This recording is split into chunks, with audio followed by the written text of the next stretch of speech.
Music's my passion, and like it always calls me. It always calls me, man. And like I don't stutter when I rap. I don't stutter when I'm doing music.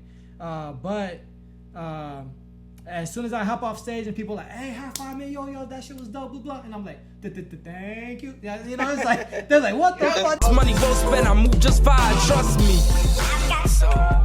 So much work for y'all. Elect me to be the dope man serving y'all. You can spend your last $5, it's worth it, y'all. Cause so much work for y'all. I know this economic depression hurting y'all, but I got so much work for y'all. Once the clientele popping, I'm setting up shop and knocking my competition smooth out of the box.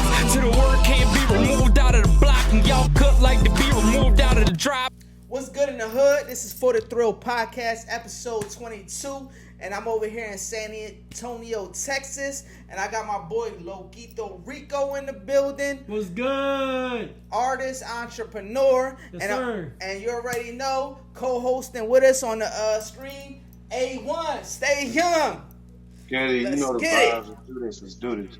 Yo, what's up, Rico? How you been? What's up, man? I'm doing good, bro. How life treating you? Treating me good, bro. So, tell the people about yourself, like a little introduction.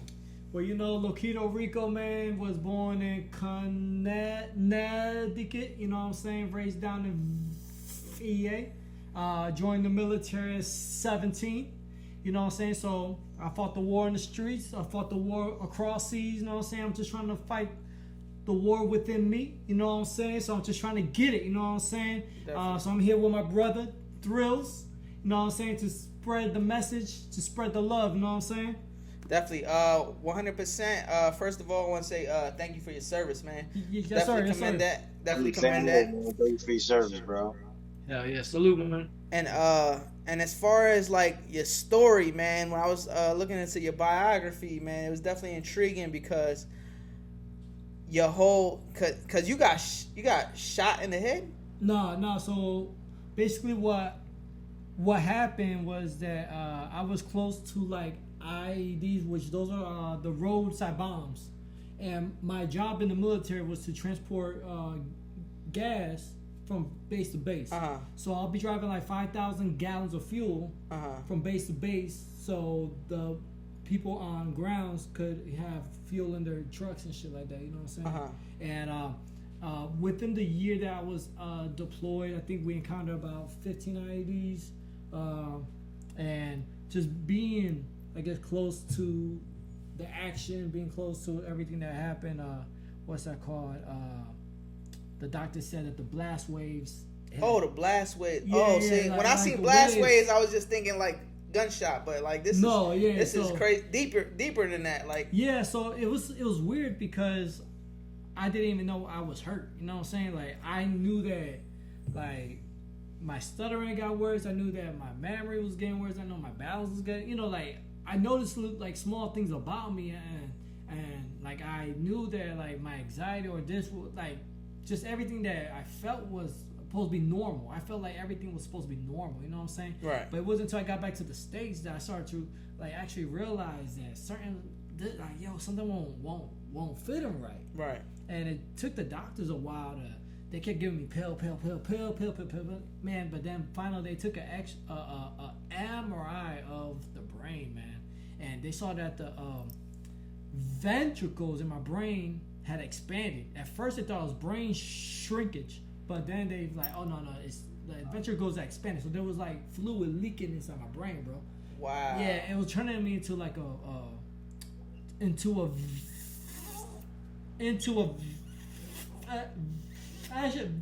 vegetable. Wow. And the doctor said that my MRI looked like an NFL player who had many concussions throughout his career. Wow. Now, mind you, I deployed at 18. You know what I'm saying? Back in 2005 to 2006. So how long? So you deployed in 18. So how long was you in the military? I was in the military from 2004 to 2009. In 2009, in 2008, I came to Texas, and then I was in the wounded warriors, and basically I was there to get care and then I got med boarded out. You know what I'm saying? So basically, like the military said, "Hey, you got hurt while putting your life on the line. We're gonna take care of it. Take care of you for life." So you know what I'm saying? That's respectable. That's respectable. Yeah. Wow, that's definitely some traumatizing experience. Right. Like, do you have any stories from actually like being there? Anything crazy that went down while you were that you could say about? Because I know certain things you probably can't talk about. Yeah. No, I mean, that whole experience was crazy. I mean, like, I thought I've seen some of the worst hoods in America, but America ain't got no type of status against those hoods. Those hoods are like clay made houses. Those kids are ruthless out there. It's bro. a different world, huh? The The kids are walking whole around different with guns, huh? Little kids. Man, they are just running up on our trucks, stealing shit off our trucks, man. As we're shit. Like, they don't care. The military out here, the kid won't be doing that. They know better, but over there they don't give a fuck. So they had like toy guns, and like when we first went out there, and we're like, hey, they gotta stop all that. Like, don't bring no toy guns around us, cause we about to like fire on their ass, man, like straight up. Cause it's serious. It's serious. Because you don't know who is who. You know what I'm saying? Right. What is what? Because the kids really would kill people out there. Like, exactly. They'll kill the military too, right? Exactly. The terrorists don't care who it is. They'll use you. You know what I'm saying? Like, there was this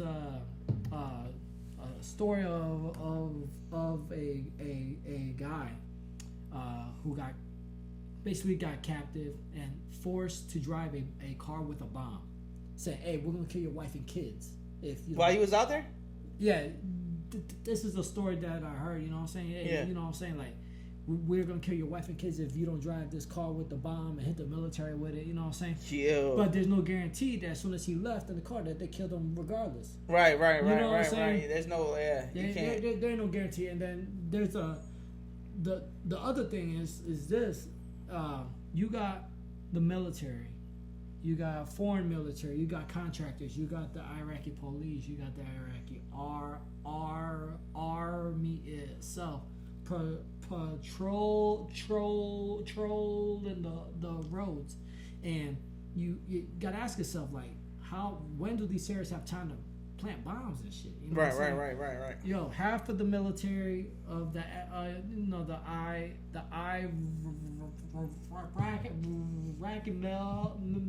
military and cops, they had to be terrorists, man. They had to be in there for the money. They had to be in there for the intel. You know what I'm saying? Right. And I mean, you guys see it now.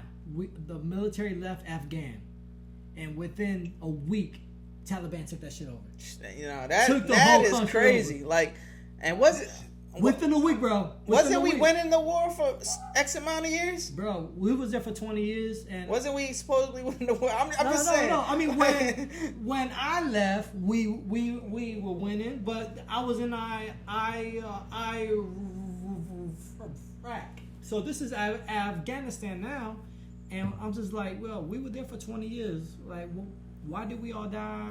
Why did we all sacrifice? If we're just gonna hand them back the country and be back at square one, you know what I'm saying? No, that's deep right there. You know that's deep what you just said. Like, you know, like for us to be in debt that much, we could have fixed America. You know what I'm saying? Yeah, that's deep. That's deep. So you just walk away, right? After all them after all that, you just walk away. Like, it looks like everything was in vain. Yeah, exactly. That's crazy. Exactly, man. Because you know, like, I did lose people out there. You know what I'm saying? So it's not just like me, just like, no, I saw some shit. You know what I'm saying? Right. I've been there, done it. You know what I'm saying? But the thing is that you know, I wish that America would have at least just, man, you know, took it as a stronghold, and that could have been our, you know, base in the Middle East. You know what I'm saying? Like, we already had control of it. Just keep it. You know what I'm saying? You know, but enough about that, man. Enough about that. You know what I'm saying? I don't want to talk no politics. I know we ended up getting deep. We wasn't supposed to step into that territory. Wasn't planning that, but hey, it happens, man. Again, thank you for your service, man. Definitely. I had a question because you were wounded. I didn't know you were wounded. Yeah. So I had a question about that. Does the speech disorder come from that, or was that before? You always had that? Yeah, so I had a speech impediment growing up, but what happened is when I did get injured, it increased it tremendously. It actually caused me to have a physical reaction when I do stutter. Like my eyes start rolling back in my head, my body starts going back. You know what I'm saying? And I gotta control that. I mean, this is a real life story where like I'm scared to use the Bluetooth in my car. You know what I'm saying? Because of the fact that if I'm driving, I start stuttering. My eyes rolling back. I can't see what the hell I'm driving. Wow. I'm just driving. Okay. 70, 80 miles per hour down the fucking road. I'm gonna crash into something, man. I might kill somebody.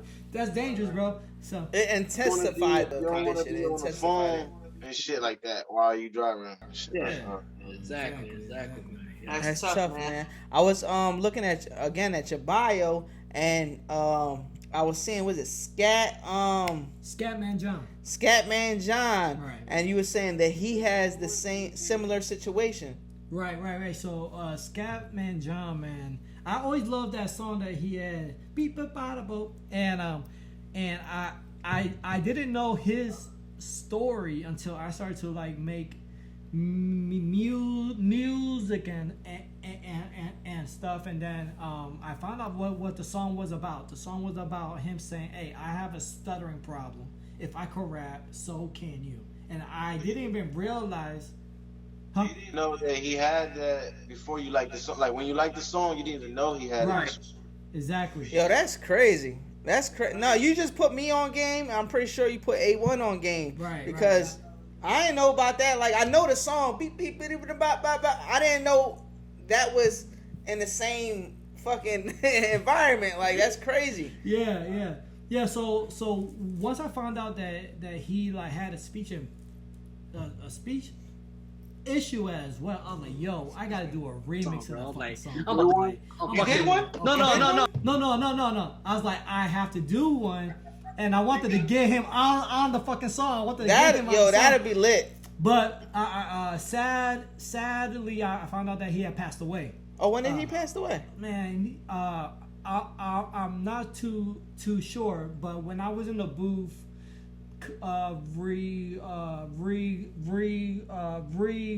record and sneaking with my boy Los. He actually put me on game like, hey, you know Scatman passed away. I was like, nah, for real? He like, yeah, he passed away. I was like, damn. But, yeah, can we look that up? See when he passed away? We could check that out. See, damn. I mean, that would have been lit though. That would have been really lit. I still want to do a remix to his song if possible in the future, just to give him homage, for making a way for people that have a speech. Yeah. This Bill Tiso, you know what I'm saying? You heard A1? We can look that. You can look at that up on your other device. See where what was it? Scat. How you say his whole name? Scatman John. Yeah. Scatman John. See when he passed away. So but he's like he's your favorite artist? No, I mean I always liked that song, and after I found out about his stuttering, after I found out about his story and how that song came about, I became a fan. I was like, yo, that's pretty dope. You know what I'm saying? Because he's actually into jazz.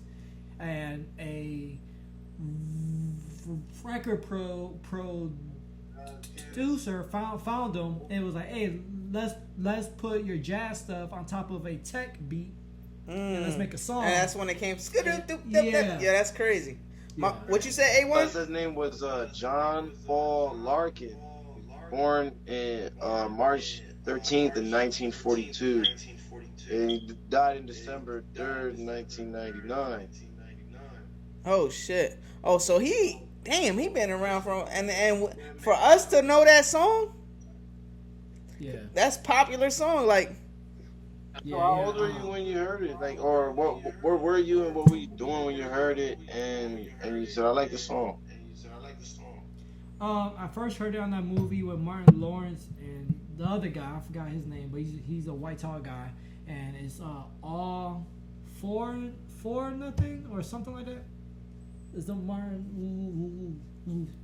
Lawrence film, yeah. And basically, what happens is that I know which one you're talking about. white guy. I think I know what you're talking about. And Yeah, the dude wants to yeah. rob his company, right? Yeah. Like there's a part in the movie where his legs caught on fire. His pants catch He's on like fire. dancing. Yeah, he's dancing, exactly. That's crazy. I don't think I've seen that shit. Yeah, But I yeah. heard the song. Yeah, I yeah, just so- never. I don't think I've seen that movie. So that's where I remember the song from. Yeah. That's crazy. So when did you first start like making music? Oh man, when I was small, man, my uncle Juan, man, he got me and my cousins together. We formed a salsa band. Shout out to Uncle Juan. Uncle Juan, bro, yeah. He's like a big kid himself, so he's always been involved with like us kids, and so Uncle Juan, he taught us how to play, and then my cousin Mick, he's like the first one that got me into like hip hop, you know what I'm saying, like flowing and rapping and stuff. And I matter of fact, I just spoke to him and I said, hey, I gotta get you on a track, man, because this guy has a phenomenal style, man, a phenomenal style of rap, man. So You talking about Uncle Juan? You gonna get him on track? my cousin Mick, the one that introduced me to like really like, Okay. hip-hop music. So if you could give it an age, what age were you when you? Probably like 9, 10. You know, that's when we started. That's like, the age messing around with where it, you know what kind I'm of saying? like, you know, we start feeling like you're gonna know some shit. You know what I mean? You want to know some shit. Yeah. You listening to music. You liking girls. You know what I'm saying? That's the Yeah, age yeah. right there. Yeah, you know, that's when that funky music, you know what I'm saying? You start saying funky and you start getting into all that groove, you know what I'm saying? But Another question. Who was like some of your first hip hop like influences?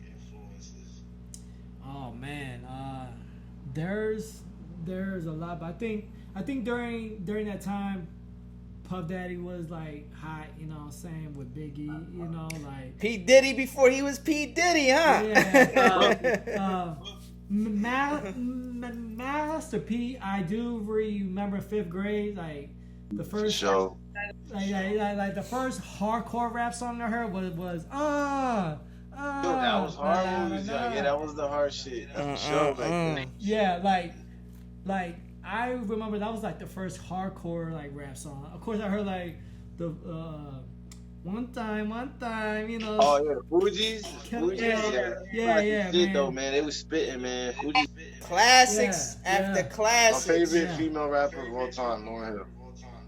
Yeah, straight up. So, I grew up in the church, so like growing up, I wasn't allowed to like listen to a lot of like other music besides churchy music, you know.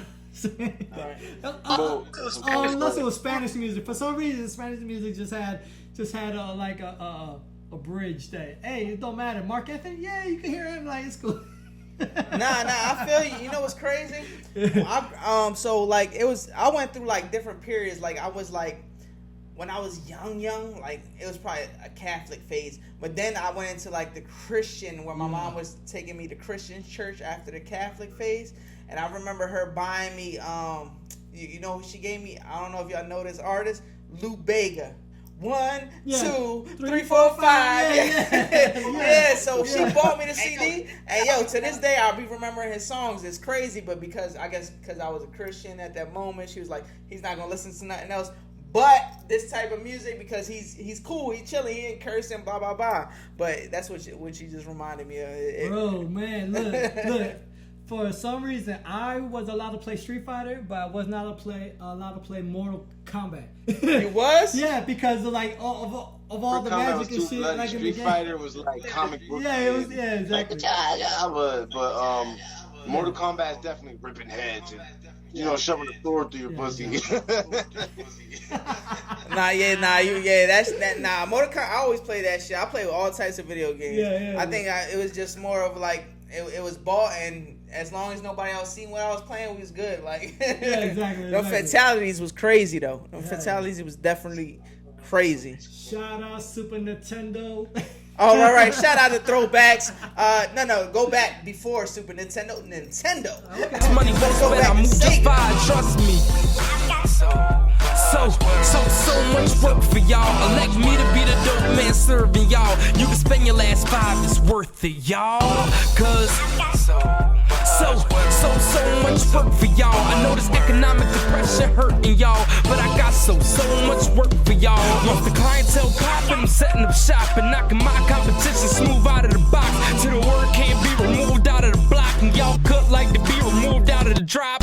What's good in the hood? This is For the Thrill Podcast, episode 22. And again, I'm sitting here with Lokito Rico and Awon. Stay young. Let's get it. Yes, sir. Yes, man. All right, back to the topic at hand. Was having a little personal chat on the break from you, asking him about some of this stuff. I want to get back to some of these questions. I don't know, did you have any questions, Bro, I always have questions. When it comes to interviews, I'm full of questions. I think I asked them a shitload of questions before the interview. Right. We just should have been taping the whole time. I know, right? Before the interview, we spent like an hour of me asking him questions. But now, what I do want to bring it back to is how I met you. Okay. I believe the first time I met you is when I was living back here in Texas back in like 2014, 15, was it? When you was recording Blackout. Yeah, Blackout. You was shooting a video for Blackout. Yeah. I'm gonna get Blackout on the podcast next, but bringing it back to that, I remember because I met your family Pablo. Yeah. So I think I met you through him. Is that how it worked? Or I met y'all at the same time because he the one that invited me to the video, as I recall. Okay, I don't know how you got to the video.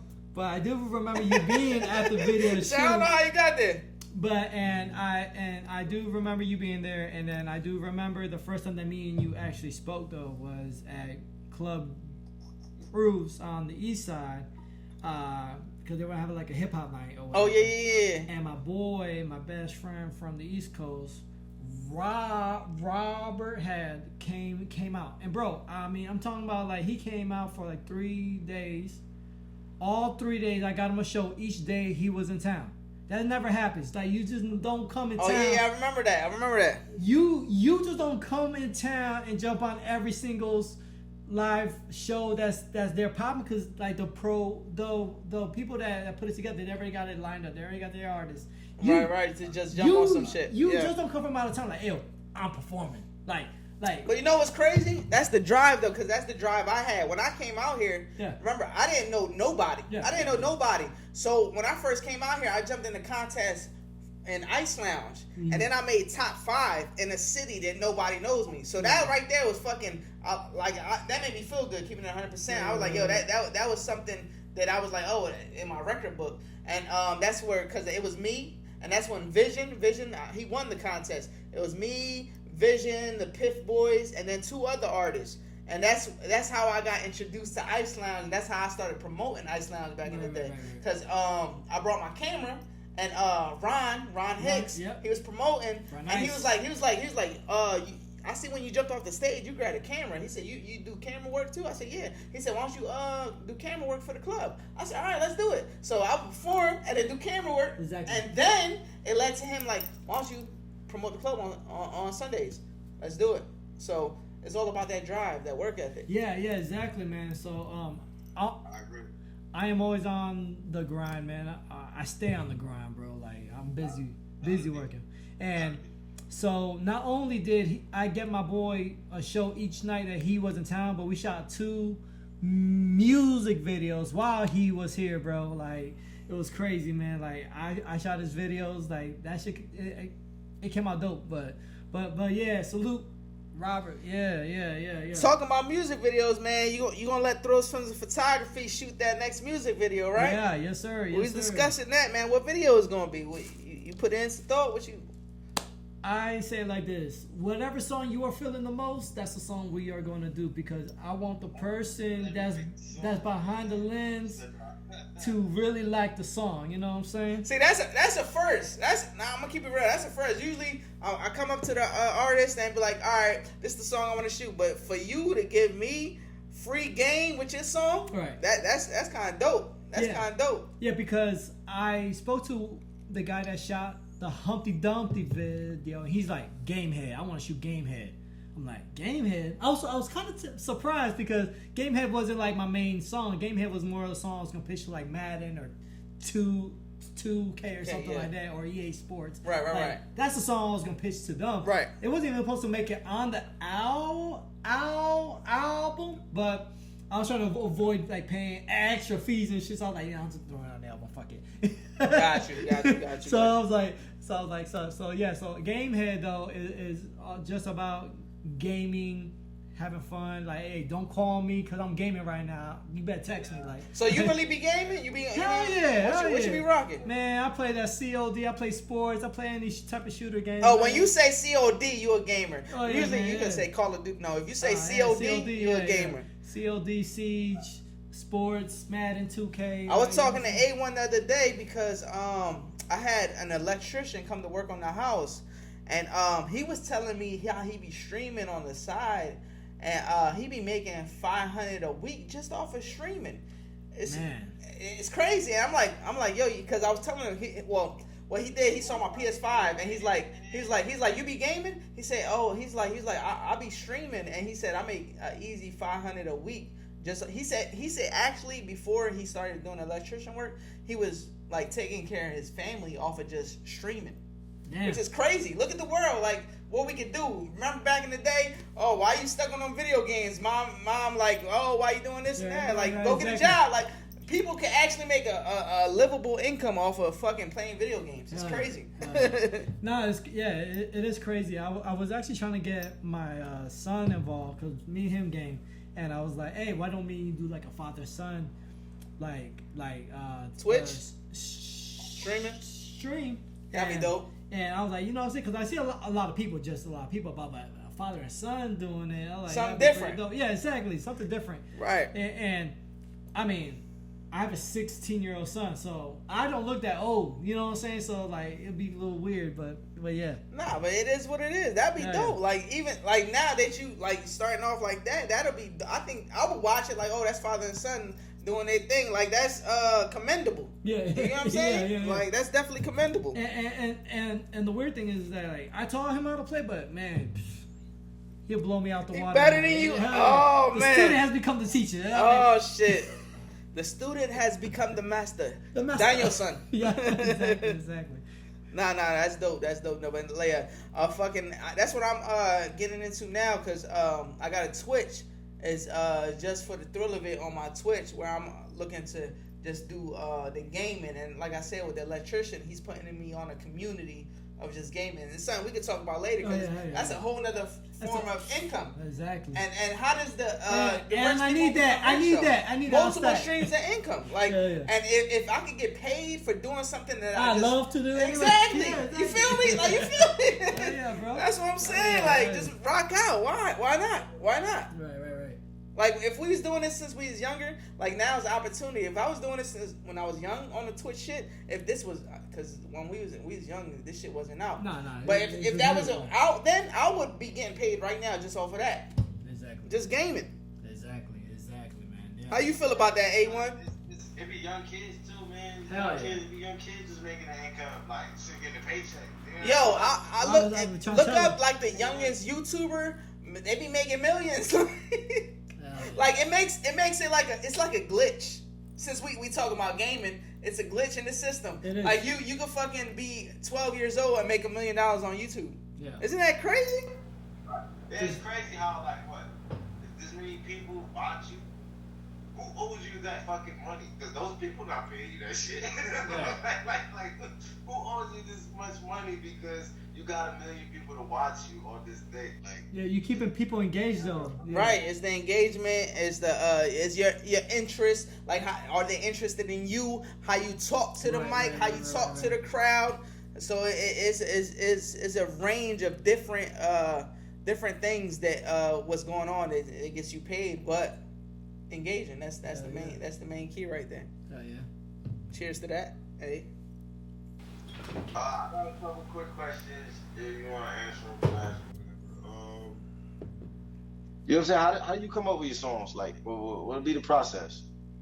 Oh man, the process most of the time is I hear the beat first, and then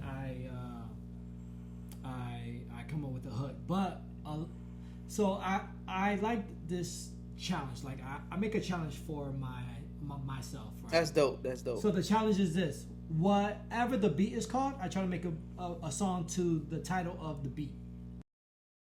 Because of the fact that way each song won't be about the same thing. You know what I'm saying?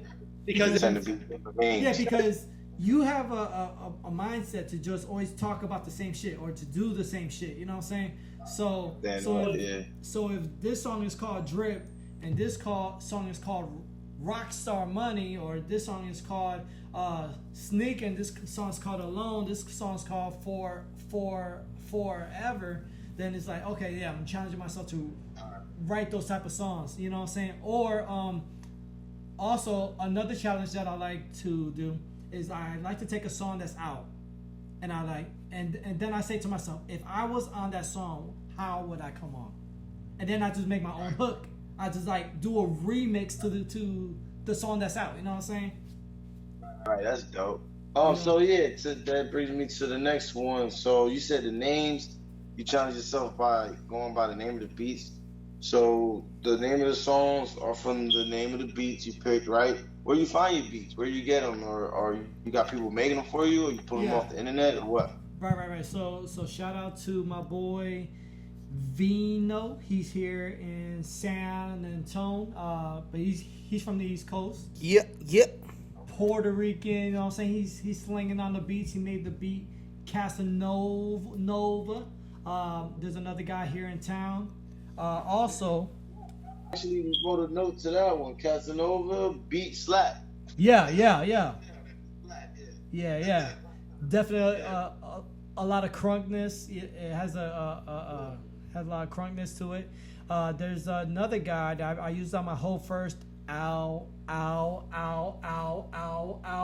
and half of this one, he goes by Legal Beats, Alegal Beats, and he's actually from across seas, man. But he has a lot of credit to a lot of the bigger people inside the music industry. So I get a lot of beats from him, and then I got 2 beats from El Mari Beats as well, and he's another local guy. But yeah. At first I'll go to SoundClick.com, and on there there's thousands of people making beats on there. Definitely. I think I like one more. Yeah, one more question. I'm trying to like crazy. Yeah, I got you. What you listening to these days? You know. What's the influences? What you listening to these days? What's influencing? Okay, right. So to be honest, I try not to listen to too much other music because because sometimes I'll like come up with a line and I'm like, oh, that shit was hot, and then next thing you know, I'm just like, where did I hear? I'm like, I gotta make sure I didn't hear it from someplace else. You know Oh yeah. When it comes to punchlines and bars, like yo, this shit dope. I just spit some, but maybe I might in my subconscious I heard that shit somewhere else. Yeah. So and then I'm definitely not trying to bite off nobody. I'm trying to keep it original as possible. Yes. So I try to limit what I hear. You know what I'm saying? I really do. But of course, there's a lot of people out there. But my go-tos, I'm gonna say my go-tos. Linkin Park is like my go-to. Like when I'm like doing a long car drive, or I'm like cruising the car, Linkin Park, because they're both worlds, man. They got the rock and they got the rap. You know what I'm saying? So that's your favorite artist, you would say? That's my favorite band. Who would be your favorite hip hop artist? Favorite hip hop artist? I mean, of course, R.I.P. Big Pun. Yeah. A lot of my music, I say, would be like, man, to be honest, like 3-6 or like 3-6 Mafia. 3-6 Mafia. Okay. No, that's another one. Hold up before you go. like my swag, I wrote Juicy J and Soulja Boy vibes. Yeah. I like my swag. Okay. Juicy J and Soulja Boy swag with a little bit of like, I don't know, I couldn't pinpoint what it was. Right. But it had a little bit of Juicy J, of course. I heard Juicy J in there. Okay, nice. I heard like you was biting him or nothing, but like Yeah. I was The style. likes Juicy J. Probably likes, you know what I'm saying? Okay, so I got a confession. The Casanova song was inspired by a 3-6 Mafia song. Dun, dun, dun, dun, dun, dun, dun. And he's talking about, hey, I am not the type to get involved in no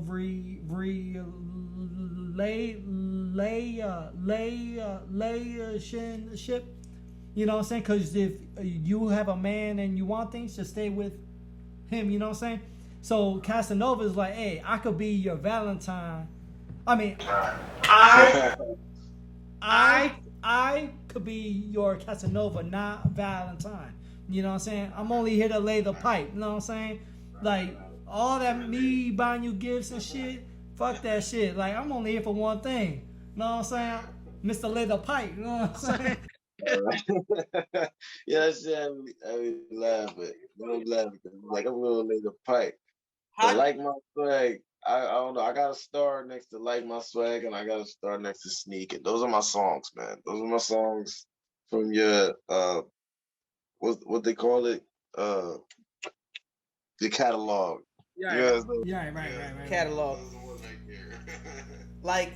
Like when you're performing, like, right? With the speech impediment, like how do you control that on stage?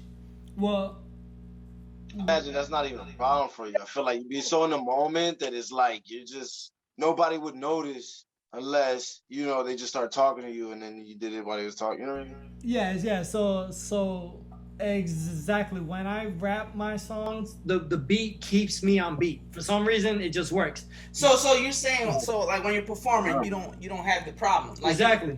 Isn't that like amazing? Man? Yeah, no, that's what I'm saying. Like, Like- no matter what I do in life, like, music's my passion, and like, it always calls me. It always calls me, man. And like, I don't stutter when I rap. I don't stutter when I'm doing music.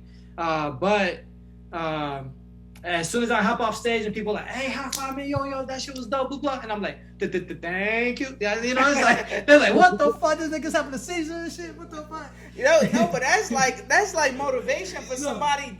Seriously, somebody in your same situation right now. Right. That you could let them know, like, look, this is what drives me to the point where you're actually on stage doing music without stuttering or nothing.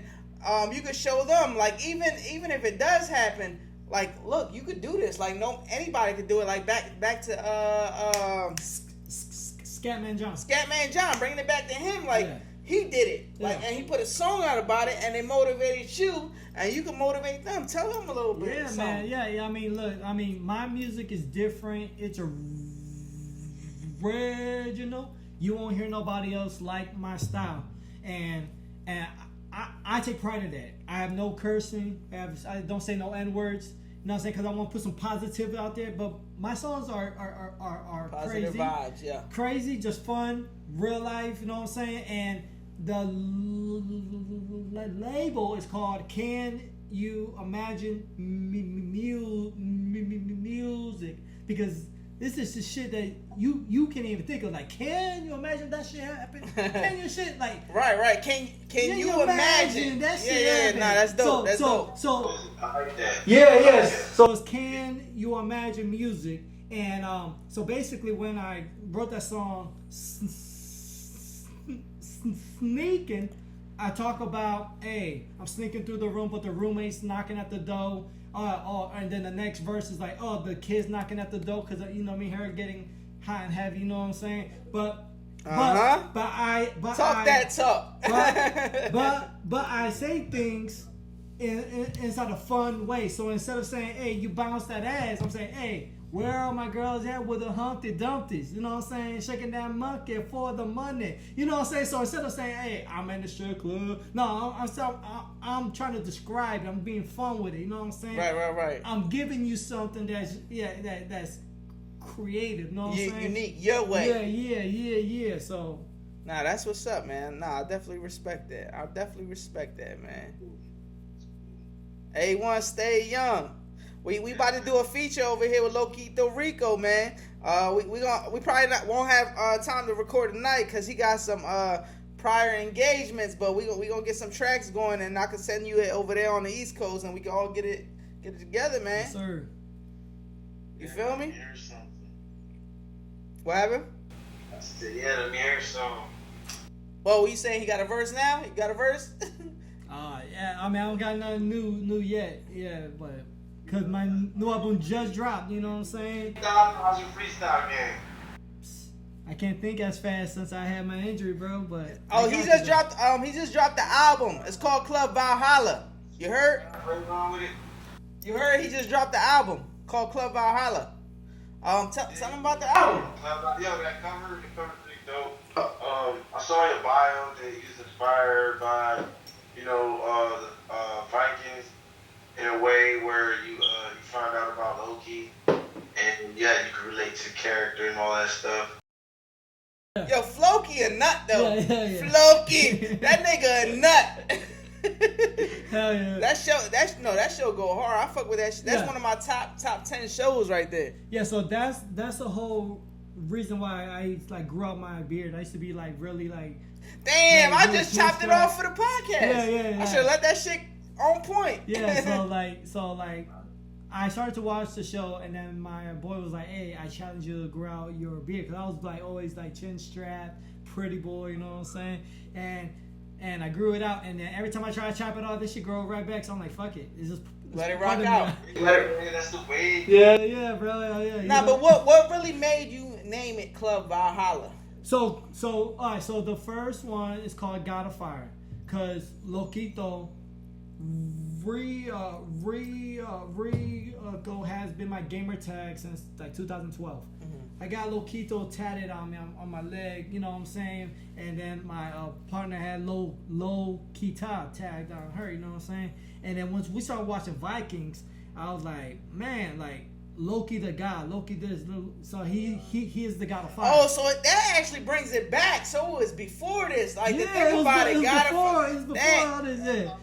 This is a fucking it's about to be a trilogy soon, huh? Yeah. So then the Lokito, so the first one's called God of Fire because Loki the God of Fire. So that's how that one came about. Club Valhalla is the Vikings always talked about. Hey, I'll meet you in Valhalla. It's like their heaven. Afterlife. It's like their heaven, right? Yep. So. Hey, so I wrote songs that they could party to in heaven. You know what I'm saying? You know what I'm saying? Or you know what I'm saying? Just have a heaven on earth as well. As that effect. So the whole.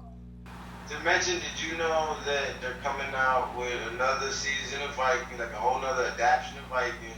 No, I didn't. Oh, I know. I need to know this shit because that's my shit. I'm the movie guy, so I bring up all the movie stuff and show stuff. So it's like Netflix is gonna bring it out, and it's called Vikings Valhalla. Ah, nice. Oh, I need to be on that. I need to be on that ASAP. Yeah. But it's actually going to take place a couple hundred years after what we saw happen with Ragnar. Yeah.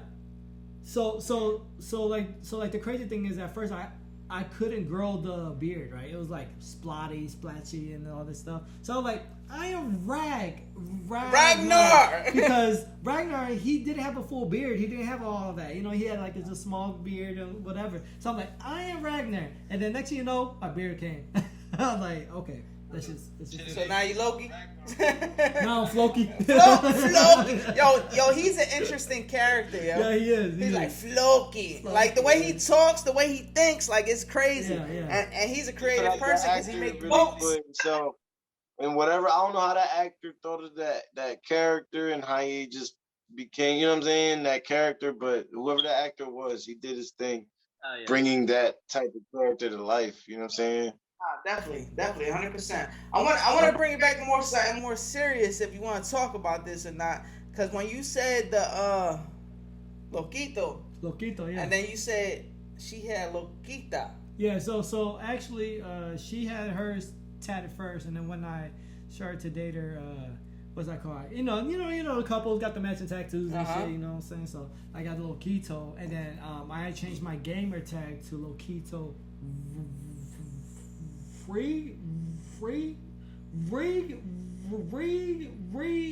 Rico at that point, And it just stuck with me. So during the whole COVID, I got back to the music, and I was like trying to rebuild my image, like come up with a new name, you know, because at first I was going by King Rico. Yeah. But every time you Google search it, there's thousands of people with King Rico. Right. So I'm like, I gotta come with something original, something like original and different. You know. But so my thing is, so all right, so bang, so Lokita, what's up with her? Oh, so Lokita is actually Dulcia, the girl that raps, and Humpty Dumpty, and she also sings on the song "You Got the Power." You got the power. Okay. Yeah. So like me and her did music together as well. So you know what I'm saying. So yeah, shout her out. I think she's working on a few songs now. So definitely be on the lookout for that. Yeah. So. Y'all still together? You still your partner? I mean, me and her have business together. Me and her, you know, still do music. So you know what I'm saying. You know, we're just. But he's saying, are y'all still together? Are y'all partners or y'all just work together? Oh yeah, no. So we stopped being partners, but you know what I'm saying. But we are partners in other areas. You know what I'm saying? Yeah. Oh, that's respectable. Y'all still gonna hold that business relationship. Exactly. And how long were y'all together? Me and her were together for about 9 years. Wow. Yeah. So. That's a long. Yeah, it's tough. That's almost a decade, man. Yeah. No, it's tough. I mean, you know, things happen. You know what I'm saying? So, you know. No, definitely. Is that something you plan on working out, or is it just like y'all partners now? Now it's business only. Like, how do you feel about that? I guess time will tell, but I think it's just going to be, you know, on the business level. That's a good answer for Loki. Time will tell. Time will tell. But I respect that. It's a business at this current point. Got you. I respect that, man. Yeah. Definitely. And hopefully, whatever the universe wants to work out, it'll work out, man. Oh yeah, for sure. But yeah, I mean, you know, I'm here just trying to get on my grind, show love for the Thrill, you know, podcast. You know what I'm saying, and definitely get it cracking, man. You know what I'm saying? 100%. Soon, we're gonna be on. We are gonna be on, man, and you're gonna be like, Big hey, facts. You know what? I was the first one. Big facts. First Podcast. podcast. Big facts. Right Let's here. get it. Thrills, you know what I'm saying? Can you tell the people out there, like, this is one thing that I always ask people that I'm interviewing with. What is your thrill? What's my thrill? My biggest rush is just being on stage and performing, man. That is my thrill, man. I live the highest. I'm so addicted to it, to making music and performing. And you know what? It's not even for the people. It's for me. You know what I'm saying? I'm selfish as fuck. You know what I'm saying? When it comes to that shit.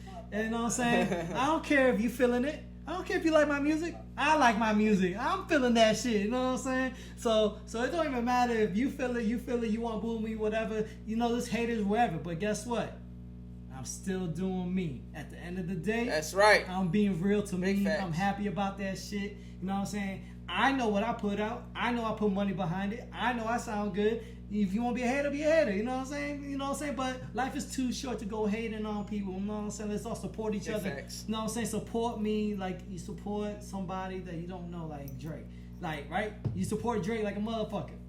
Hey, but you don't even know that motherfucker. Support somebody you know. Support your local business. Support your local artist. Support your local entertainer. Because that's what I am. I'm not a rapper. I'm an entertainer. That's right. Nah, I respect that, and I appreciate you letting us know what's your thrill. Because one of the main reasons, I thought I got out the hood for that shit. Like, you hear the sirens and shit. But one of my main things for doing this podcast is to motivate the audience and to show them a different side of not only me, but about the people I deal with, and show them different stories in my life, but also motivation. Show them they could do shit. And like your story is like, that's huge, man. Like just to be a rapper with a speech impediment is crazy. Like that's you're beating the odds. You're going against all the odds right now. Right. Yeah, I mean exactly, man. You know what I'm saying? Like, of course I like a challenge. I'm a hustler. I'm a grinder. You know what I'm saying? I stay on that shit. You know what I'm saying? So like, hey, what you said I can't do what? Okay, I'm gonna prove you. You know what I'm saying? Like, what you mean I can't buy that house? What you mean I can't buy that? Nah, bro. I got it. You know what I'm saying? Like I got this no matter what. But but that's a story, man. Like, believe it or not, man, I commend you for that, man. Step up, because most people won't do. Like, honestly, you're the only rapper I know, entertainer I know that has a speech impediment and is doing what the fuck he doing. Right. A1, do you know somebody else? I can't tell you anybody off the top of my head right now. Like you're the first. Like and you put me on game with I stay forget his name. Scatman John. Scatman John, but I remember his song, Scatman John, and like just to put me on that's motivation. Like like what can you tell the audience to motivate someone in your shoes? Someone that's like down and out and like, man, I can't do this because I'm in the same predicament. I'm stuttering. I will never be a rapper, or not even just that. Just in general, how can you motivate somebody? Tell them, like, talk to the camera, let them know. No. So like I really want to encourage everybody out there. Like, don't let nothing stop you. Don't let nothing hinder you. Don't let nobody stop you. And the number one person that's gonna stop you is yourself. Your fear, your doubt. Facts. You know what I'm saying? Your shame, your guilt. You know what I'm saying? Because everything you go through in life is going to make you the person you are right now. So if there's a dream, if there's something you want to do, look, everybody is afraid. Everybody is fearful of what the whole fail, to fail at something. Right. But guess what? If you just keep going, if you just keep tackling it, you know what I'm saying? You are going to find success at the end of the road. You know what I'm saying? And if not, you will still come out stronger than you were prior.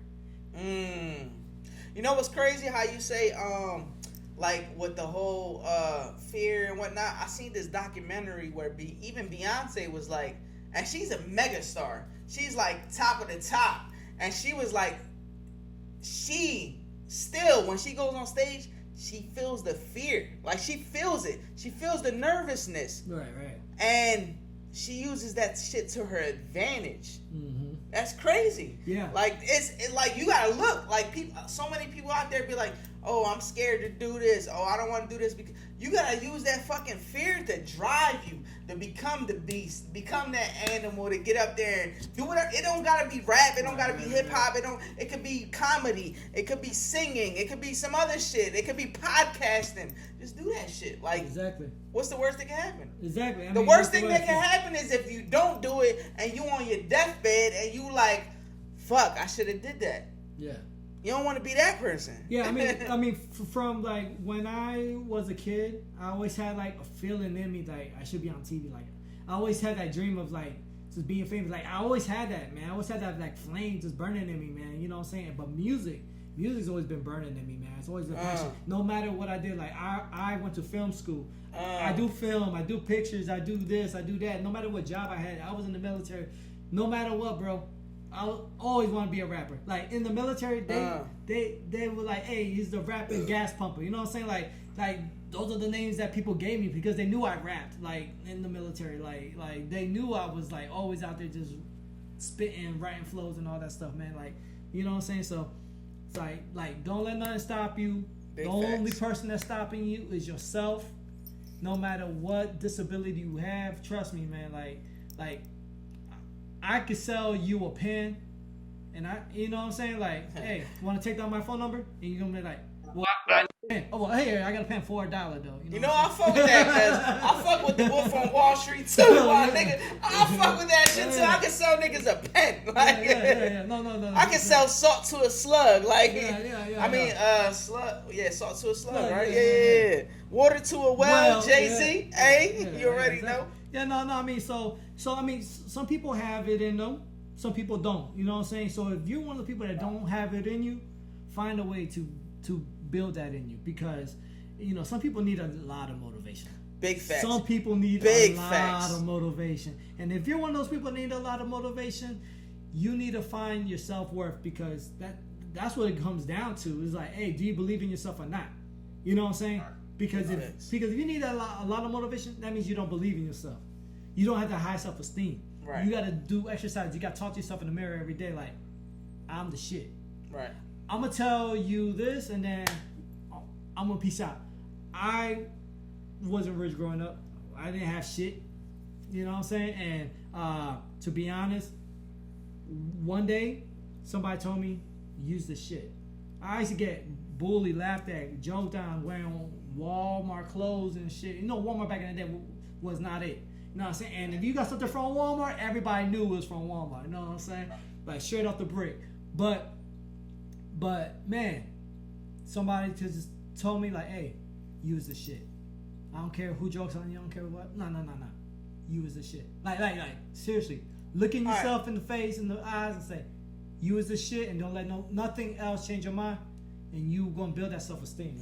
No matter what, you is the shit. Right. And you know what? I respect that, man. And you know what? I appreciate you being on this podcast, man. Starting off first time in San Antonio, first time with the new setup. We got A1 back there. Now, I mean, we chilling, man. We doing the thing the right way. And we looking to blow up together. Look out for Club Valhalla. Club Valhalla is out now. Everywhere. Look out for Thrillz, MC Thrillz, and Lokito Rico. We got some shit coming for y'all. A1 in the building. He gonna jump on too. This is how we do. Teamwork make the dream work. Y'all, I appreciate you having you on, yo. Yes, sir. It's definitely a pleasure. For the Thrill Podcast, episode 22. Y'all be safe. One love. All right, y'all. One. So much work for y'all. I know this economic depression hurting y'all, but I got so much work for y'all.